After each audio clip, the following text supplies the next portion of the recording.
Narrative థింకింగ్తోనే Andhra Pradesh ప్రజల ఆలోచన మార్చాలి అన్నటువంటి ప్రయత్నం. ఒకటి, వివేకానంద రెడ్డి గారి కేసులో తాజాగా మరొకసారి ఇది బెయిల్ రద్దు చేయాలంటూ దస్తగిరి వేసిన పిటిషన్. విచిత్రం ఏంటంటే దస్తగిరికి 6 పోలీసులతో భద్రత కల్పించారు, 3+3. దస్తగిరి ఏ లోకానికి ఉద్ధారకుడు? స్వయంగా గొడ్డలతో మర్డర్ నేనే చేశాను అని చెప్పినవాడు.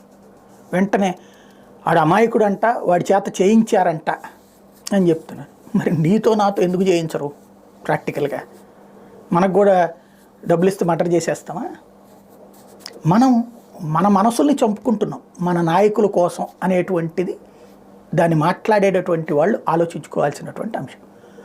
ఇది ఒక అంశం పక్కన పెడితే, లాజికల్ పాయింట్ని మిస్ చేస్తున్నది. నేను ఇంతకుముందు కూడా చెప్పాను, ఫస్ట్ ఎప్పుడు కూడా వాడు చంపేశాడు వీడు చంపేశాడు. ఇప్పుడు అప్పట్లో ఎన్టీ రామారావు